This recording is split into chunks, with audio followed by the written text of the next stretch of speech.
Why are episodes like this so boring? Is it always like this? Episode 5 of this season of House of the Dragon was not necessarily a bad episode. Things happened, the plot moved forward, and we even got a few moments that developed the characters. The contrasting scenes between Aegon and Aemond, for example, were especially good because they showed how each brother grew up envying what the other had, and how that jealousy slowly hardened into resentment until they now hate each other enough to genuinely want the other dead. I'm going to find him and fucking kill him, or die in the attempt. That's actually good character material because it gives us more insight into their relationship and helps us to understand where all this hatred came from. And yet, despite all of that, I was still a little bored watching this episode. A lot technically happened, but very little of it felt exciting or meaningful. I think that it just proves that House of the Dragon has lost its way, because the problem is no longer that the show is too slow or doesn't have enough action. The real problem here is that most of these characters do not feel like they are driving the story forward in any meaningful way. They sit in rooms, have conversations, and technically do things, but they rarely seem to have clear goals that they are passionately working towards. What would you have me do? Instead, it often feels like the writers already know what events need to happen next, so they simply move the characters into position to make it happen. And that right there is where the problem of the show actually lies, because I think that there is a huge difference between moving the plot and actually driving it. In a strong story, a character usually wants something so badly that they actively make decisions and take actions to achieve it. Those decisions force other characters to respond to them, which creates another problem, another decision, and another consequence. That is how conflict is created in the story, and how the plot naturally grows out of a character's desire. However, in House of the Dragon, it often feels like events happen because they happened in Fire and Blood, and the writers now have to find some way to drag the characters towards them. The characters themselves are not making choices because of what they truly believe. They are only doing what the plot needs them to do. And I think that RHAENYRA is actually the clearest example of that. She's now taken over King's Landing and finally sits the Iron Throne. But why did she actually do this in the first place? Does she desperately want to be queen? Does she believe that the throne is her destiny? What is the main thing that's actually driving RHAENYRA to want to be in this position? After watching the show, it's okay if you genuinely don't know, because there have been too many scenes where RHAENYRA seems either uncertain, reluctant, or almost completely uninterested in taking the throne in the first place. I thought I wanted it. But the burden is a heavy one. The show has made RHAENYRA so ambivalent about the crown that even after she captures King's Landing, viewers can still reasonably ask whether or not she actually wants to be the queen. For me, that's a serious problem, because when a character's motivations are unclear, their actions cannot carry any real conviction. RHAENYRA doesn't feel like someone who has desperately fought for this moment. She often just feels like someone who simply ended up on the throne because history says that she has to. It's like the event is happening, but it doesn't feel like RHAENYRA caused it. In Fire and Blood, her motivation is much clearer. RHAENYRA wants the Iron Throne by any means necessary. She believes that it belongs to her, and she is willing to scheme, punish, and kill in order to take it.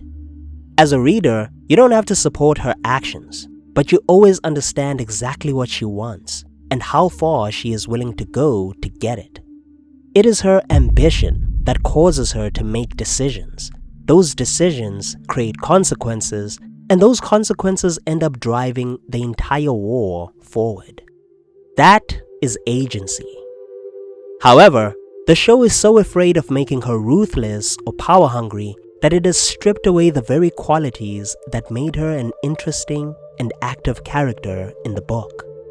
That's why you can watch an entire scene with RHAENYRA and still feel nothing.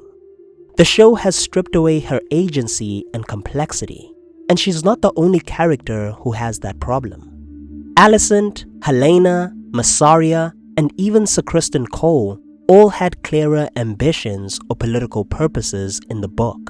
But on the show, they often just seem lost. They react to events instead of actively shaping them. And because they don't have any strong goals of their own, their motivation becomes whatever the plot needs them to do in that particular episode.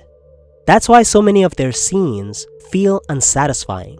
We watch events unfold without fully understanding why these characters made the choices that caused them. And that is what the writers of House of the Dragon seem to misunderstand.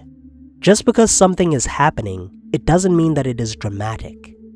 Drama comes from the choices that cause those events and the motivations that often lie behind those choices. That's why you can have a massive battle that feels empty if nobody's meaningful choices caused it. At the same time, you can also have two people sitting in a room just talking, and it can be incredibly intense if both characters desperately want different things. Was it ever possible for us? Was there ever a time, ever a moment? No. In fact, the first season of Game of Thrones actually proves this point perfectly. This season has far less action than the later seasons, and yet so many people still consider it to be one of the best seasons of the entire show. Most of it is just characters talking in castles, investigating secrets and plotting against each other. But it's so riveting because the characters have clear motivations. Ned Stark is the perfect example of this. The entire season begins with one clear motivation. Ned Stark believes that the Lannisters murdered Jon Arryn, the man who raised him like a son. So when Robert offers to make him Hand of the King, Ned accepts the position even though he doesn't really want it, because he believes that it will give him enough power to investigate Jon's death. Now, that single decision drives almost the entire season.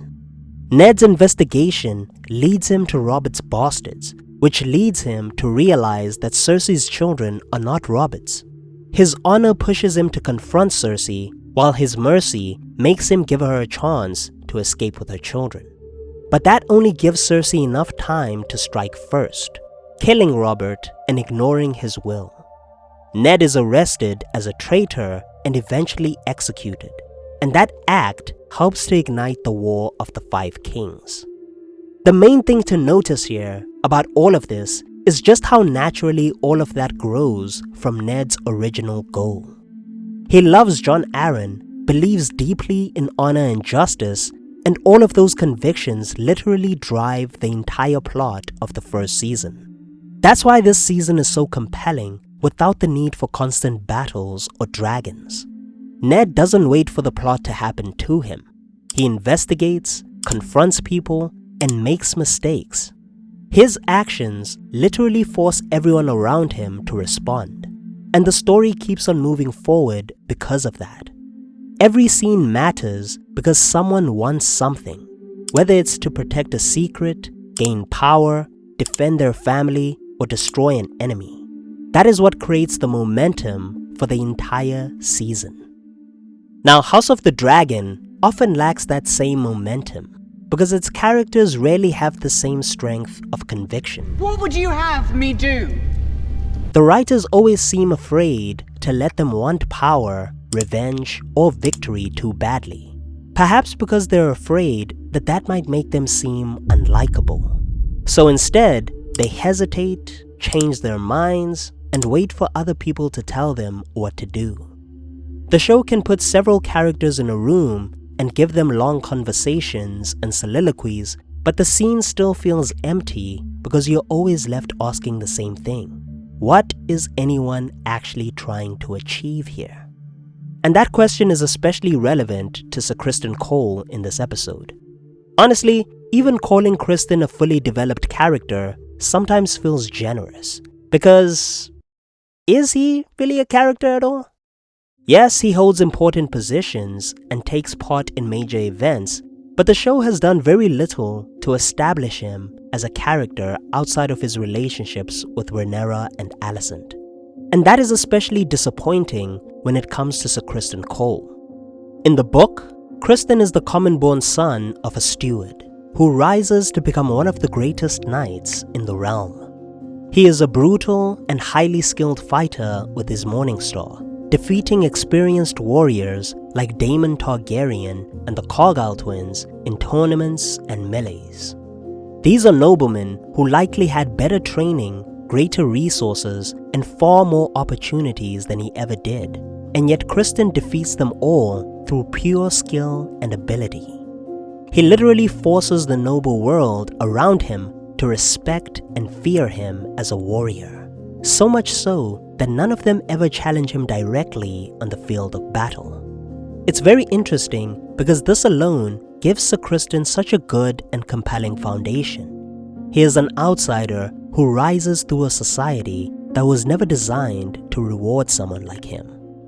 And Ser Criston is not only a great fighter, he is also intelligent, ambitious, and politically influential. He works his way up to become Lord Commander of the Kingsguard and plays a major role in crowning Aegon the Elder, arguing that the King's eldest son is the rightful heir. His role is so important that history remembers him as the Kingmaker, and he is so fascinating that Jaime Lannister is still thinking about him generations later. But almost none of that exists in the show. Criston has no clear ambitions of his own, and he never cunningly works his way to the top like he does in Fire and Blood. He mostly just stumbles into power because he happens to be standing nearby whenever an important position becomes available. Give it to Cole. The show also barely establishes him as the greatest warrior in the realm, giving him no meaningful backstory and never exploring what it must mean for a common-born man to rise so high in Westeros' society. Criston doesn't even have any clear political beliefs of his own. Instead, most of his character revolves around women rejecting him. He begins as Rhaenyra's bitter former lover and later becomes Alicent's emotionally dependent protector. But outside of those women, what does Ser Criston actually want? What is his ambition? What does he believe in? The show has never seemed interested in answering any of those questions, and because the writers have never properly developed him, they now appear to have no idea what to do with him. In this episode, Criston is suddenly portrayed as a broken, pessimistic warrior who wants to die honorably in battle. But where did that come from? What actually happened to make him feel this way? The supposed greatest warrior in the realm survives one dragon battle and suddenly wants to die? It's so dumb. It's so dumb, it's brilliant. No! It's just dumb! You know what? Ser Criston Cole actually perfectly captures why I say that House of the Dragon has lost its way.